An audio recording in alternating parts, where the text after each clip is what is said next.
And we're back today to talk about the novel Middlemarch, and I've got the great pleasure of being joined today by Professor Nancy Henry, who is a professor of English at the University of Tennessee, Knoxville. She is one of the leading authorities on the works of George Eliot and of her life and writings. She's published numerous books on the subject, including The Life of George Eliot, the Cambridge Introduction to George Eliot and the British Empire, so a vast bibliography there. She also serves as the associate editor for George Eliot, George Henry Lewis Studies, and as international co-editor for the Journal of Victorian Culture. And she's the author of numerous articles that I'm not going to list here because they are so extensive. Professor Henry, thank you so much for joining me today to talk about Middlemarch and the life and works of George Eliot. Thank you, Charles. I'm always happy to talk about George Eliot and Middlemarch in particular. Brilliant. We're going to have fun. It's going to be fantastic. First of all, maybe tell us a little bit about yourself, about you, your academic career, and your passion for Victorian literature, and specifically for George Eliot in particular. What brought you to this subject? How did you fall in love with this area of literature? It's a funny story because in my home growing up, George Eliot was something of a taboo subject. My mother had been traumatized by being made to read Silas Marner too young. And she told me never to read Silas Marner. It was the most boring book in the world. So of course there was a kind of aura around George Eliot, but I didn't actually start reading George Eliot until graduate school at the University of Chicago. And in a class I encountered Daniel Deronda. And that was really what I think of as my gateway novel into George Eliot. And then I also had the opportunity to edit George Eliot's last book, Impressions of Theophrastus Such, which didn't exist in a modern edition at that time. And it was through the process of editing that work that I read everything that George Eliot had ever written, and really just became so fascinated by the intellect there, the power, the insight, and just have been drawn in ever since, really. Fantastic. Well, so tell us a little bit more about George Eliot and the cultural context and the political context around this book, Middlemarch, but also her wider bibliography. There are a lot of elements with regard to the political situation, women's rights, wealth inequality that are very relevant today. And so how would you advise readers, what would you advise readers to look out for when reading George Eliot's books, and specifically Middlemarch, with regard to this political context and how it connects maybe to our modern day context? That's a really great question. And I don't think I have to convince you that Middlemarch is relevant to our modern day context to tell you that it's a great novel to read. But just let's kind of look at it this way. The novel is set back from the time it was written. Was written late 1860s, early 1870s, and it's set back in 1829 through 33. And what are some of the things going on at that time? I think they really resonate for us. There's bitter political division, particularly over voting rights. The Reform Act of 1832 is about to be passed during the setting of Middlemarch. You also have, for example, a mysterious disease that's lurking on the outskirts of Middlemarch. It's cholera, and no one really understands it. No one knows if or when it's going to come to Middlemarch, and Lydgate is working very hard to prepare for the coming of this disease. So that's part of the medical reform context. And I would just add one other thing is the coming of technology that people are also not really familiar with yet. So the railroads are being built. And there's a lot of misinformation around what that's going to mean for the people. And Caleb Garth has to explain to the people who are rioting against it that it's actually a good thing, and that it's progress. So I think those political contexts, and especially the circulation of misinformation about medicine and technology, is something that might resonate for readers today. It sounds very familiar to most of us in the last few years. So it's interesting because this novel, let's talk about the structure of the novel a little bit. It's an unusual structure in the sense that I would say it's almost a multipolar novel there are multiple storylines. There's not necessarily a center of gravity. Different storylines have different weight as they move forward. The one constant seems to be this town, Middlemarch, which is a fictional town, and maybe you can tell us a little bit why it was selected like that. Why did George Eliot want to structure her novel that way? How innovative was that at the time, and what sort of influence did that have on later literature? It's another good question. Of course, multi-plot novels were common. Dickens is a great example of someone who wrote long multi-plot novels at the time. But this novel actually came together. It was originally two novels. She had conceived of the story of Miss Brooke, so Dorothea's marriage to Casaubon, as one novel, and she had conceived of the sort of Vincy Featherstone plot as a separate novel called Middlemarch. And I don't think anyone really knows how she had the brilliant inspiration to combine them, but at some point she did. And what she did was manage to follow through these different plots, but of course interweave them in a way that is both structural, but it's also thematic, because the idea of how our lives affect each other within a community is very, very central to the themes of the novel. And I guess another thing that's unusual about it is, as you say, the focus on the town. She's very interested in what is oppressive in many ways about small town life. And that was something that she experienced growing up in Nuneaton, but also that she experienced, I guess you could say, she experienced the effects of gossip and ostracism when she started living with her partner, George Henry Lewis, who was a married man, and no one would speak to her until she became a famous novelist. She was considered to be a fallen woman because of her domestic situation. So I guess that what she did was sort of take some of those experiences and translate them into the community of Middlemarch, which, as you know, does things like just destroy Lydgate, for example, and Bulstrode when it gets the chance. So there's a somewhat bitter satire of the small town going on in Middlemarch.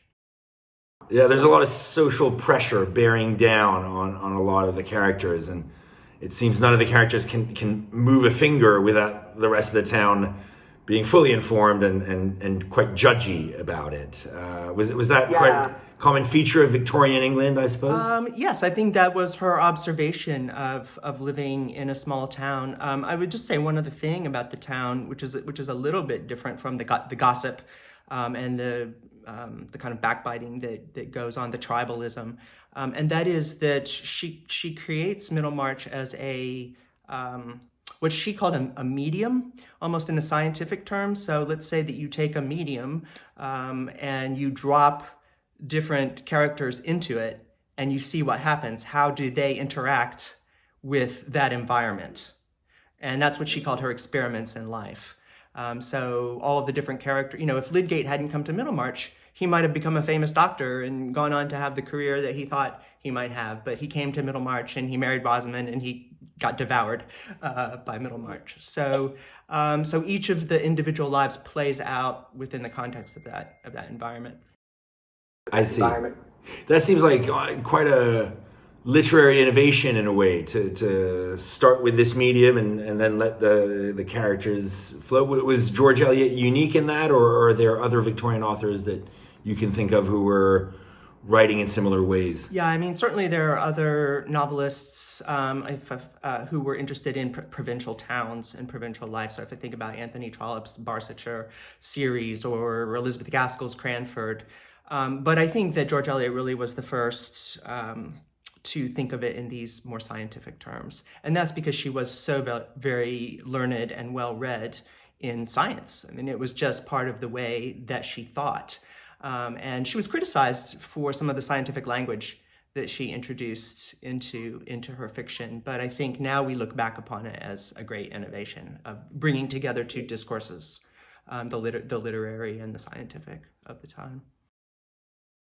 Okay, so is this something that George Eliot might stand out for this sort of more scientific, rational approach in literature? Yeah, I think at the time she would. If you move forward, I think you asked a little bit about what the influence of Middlemarch is, and of course it's hard to say exactly, but if you think about, say, the works of Hardy later on, Hardy is another author who was very well read, particularly in natural history. And then if you move on even further to the naturalists, at the turn of the century, in the early 20th century. Gissing is a good British example, but of course there are the American naturalists who, and in France, Zola, I think, is often thought of as a naturalist, and they more or less sort of assumed a kind of scientific perspective, as if they were looking at their characters with a scientific eye.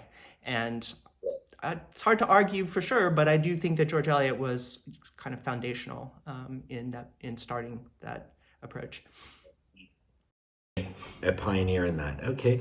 So you mentioned the novel was originally born of two novels, and that makes a lot of sense given that at its heart, this novel has two very different women, Dorothea Brooke and Rosamund Vincy, each of them showcasing, I would say, a different type of womanhood, as well as different notions of love, marriage, morality, and so on. What was Eliot trying to say through these two major characters? And it's interesting because they only really convert. I only realized towards the end they only meet really towards the end, and there's an explanation of sorts. So what was sort of George Eliot's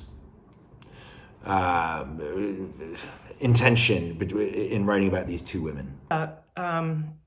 It's another great question, and I think I'll probably just throw in Mary Garth there too, maybe because I think they work together. So if you think of Dorothea, she's rich, she's beautiful, she's privileged in every way, and what she wants to do is good in the world.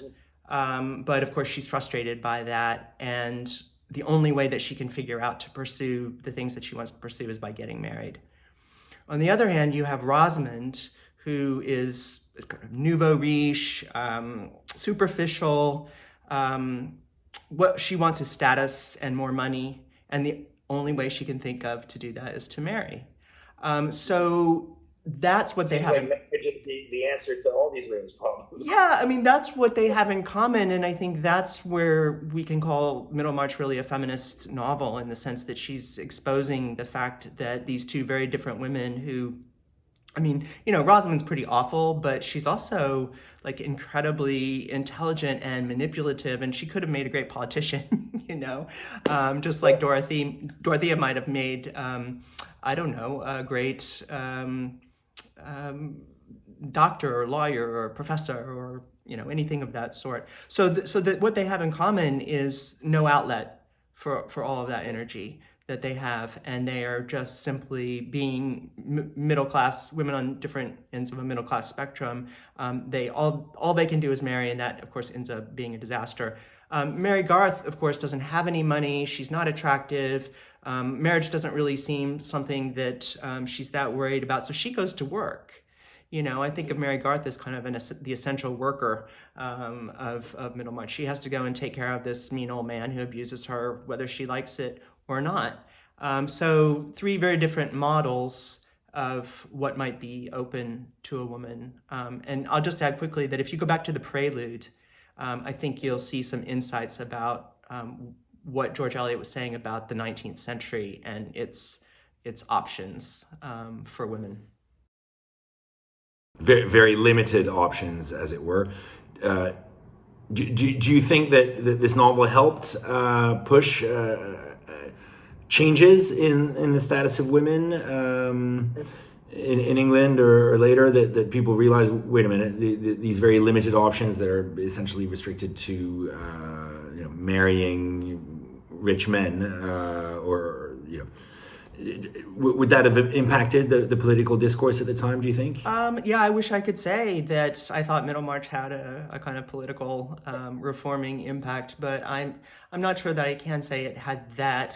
Although I think later feminist critics in particular, kind of recognized what was going on there. But a lot of it comes down to how you interpret the ending of Dorothea's story. And I've taught this novel a lot, and people have really differing reactions to whether it's a happy ending or not a happy ending. So if you think of it as kind of a tragic ending, that Dorothea is the swan that never found her way out of the duck pond and, never got to do any of the things that she wanted to do and that she could have done, then it's a tragedy. But if you think of her as being happy with Will and influencing the people around her and being a mother and all of that, then it's a romance. And that ambiguity kind of makes it hard. Two-dimensional It's not aspect. polemic. It's not polemic. It's ambiguous. Interesting. So Middlemarch is seen as George Eliot's masterpiece. I think it's sort of considered her magnum opus. You may agree or disagree. We'll talk about that. How does it fit in her wider bibliography? Can you give us a sense of how she got to that point? What might have been some of the building blocks to get there through some of her other books? How Middlemarch might have then influenced her later writings? Especially in terms of the way the themes she was writing about, the structures, the style. How does Middlemarch position itself in her wider bibliography? Yeah, interesting. I mean, the first thing I'd say is that I think everything she wrote is worth reading. So I would definitely recommend to your viewers that they try other of her novels. And most of her novels are set back in a similar period. They're set a generation before their composition. So that's something that she was pretty, with a couple of exceptions, that she was pretty consistent with. But it wasn't really, I think people think that her actual writing became more experimental, more dense and more complicated with her novel Romola, which is set in 15th century Florence.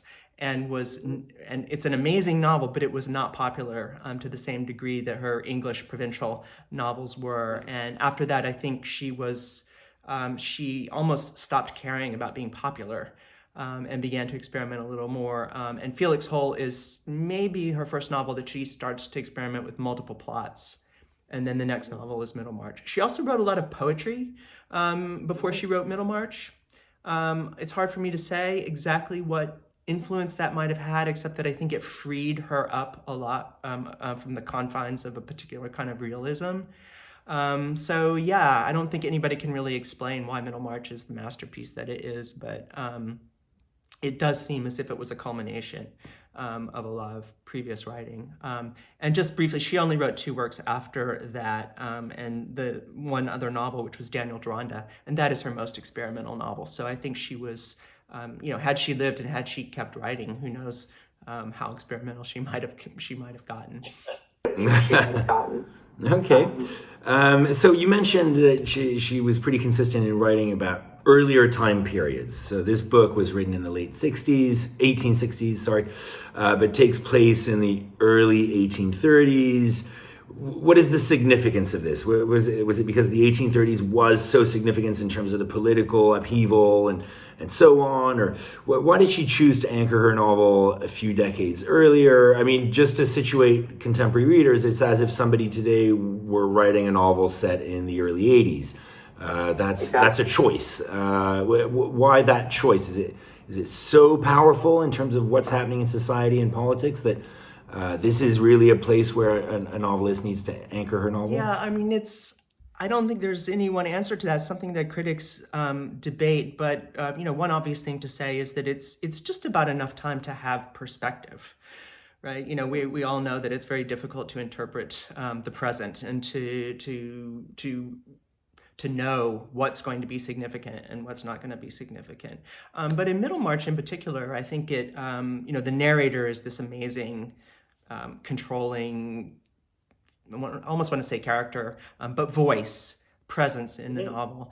And the narrator, who's separate really from George Eliot, but the narrator has complete and total knowledge, both of the past, the characters' pasts, but also of their future. So the narrator has knowledge of the character's future. The narrator also has knowledge of the future of the nation. The narrator knows like what happened as a result of the Reform Act of 1832, what happened as a result of the coming of the railways, what happened, how have women's opportunities changed since that time. And so I just simply think that I complexly think that it gave her narrator that perspective that makes the narrative voice seem like completely knowing, and so that might be part of it. It's a very interesting voice, actually, that narrator. It's unusual because it's a first person, but we don't know who it is. You're saying that it's not George Eliot. And as you say, it's this very omniscient narrator that knows past, present, and future. This seems incredibly innovative for this kind of novel. I just found it quite almost like later authors that were doing metafiction, where the author inserts themselves into the story, which is actually a particular favorite genre of mine. So I was quite acutely keen of hearing that narrative voice. Does she do this in other books of hers? Is there this godlike narrator that appears in other books? Yes, for the most part there is. She does have some shorter works that are in a first-person narrative, like a short story called The Lifted Veil. But for the most part, yes. But it's more powerful in Middlemarch, I think, than almost any of the other novels. Although it is an all-knowing narrator in other novels. Some people find it too overbearing and controlling, and there have been, sometimes I have students who find that, and there have been critics who associate it with British imperialism, that the narrator's trying to control everything that you think and everything that you know. I don't find it oppressive in that way, because I'm too interested to hear what the narrator has to say. But it can be really devastating in terms of its psychological analysis and critique.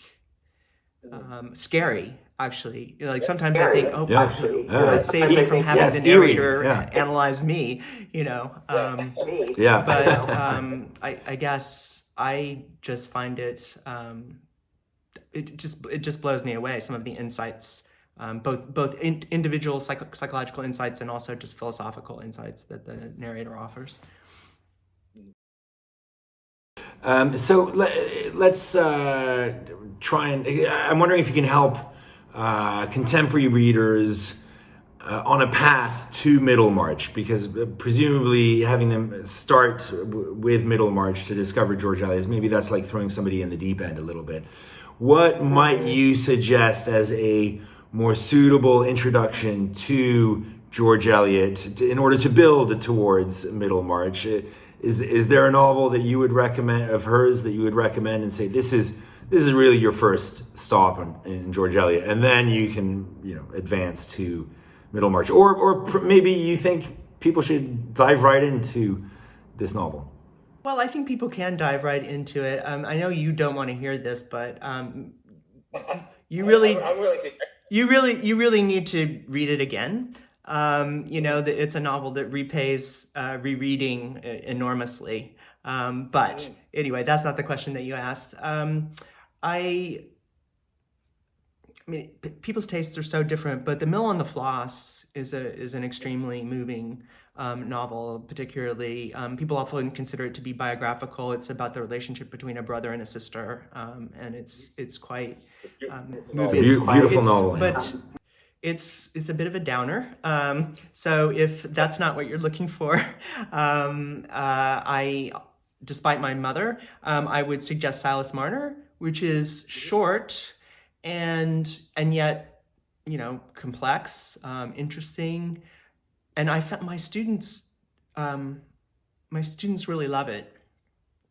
They feel, I don't want to give away any. It's almost a fable-like story, and I don't want to give away the ending, but it leaves you feeling better, I think, than some of her other novels do at the end.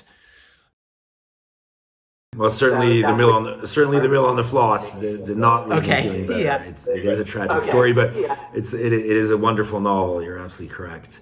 Okay, and so final question for you: what projects are you working on? What books are you working on with regard to George Eliot or Victorian literature? Do you have any new books or articles or themes that you're working on that are of interest to you right now? Well, yeah, thanks for asking. I recently published a book on women, literature, and finance, which includes a chapter on George Eliot, because there are a lot of financial themes in her novel, but that's already out there. Yeah, I'm actually working on a book on horses in Victorian literature. And I recently gave a talk, it was at the George Eliot Bicentenary conference, actually, on George Eliot and animals. So I took the opportunity to kind of reread her works and look at the way she uses animals as characters and as metaphors, scientifically, but also just affectively and emotionally.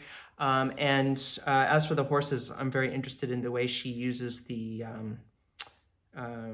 narrative device of the horse accident. I mean, if you think about it, there are an awful lot of them. Just in Middlemarch, Rosamond, for example, having the miscarriage after her horse runs away with her, for example. I hope that's not a spoiler, but throughout her work, that's something that she does. So I'm kind of playing around with that for a larger book project on horses.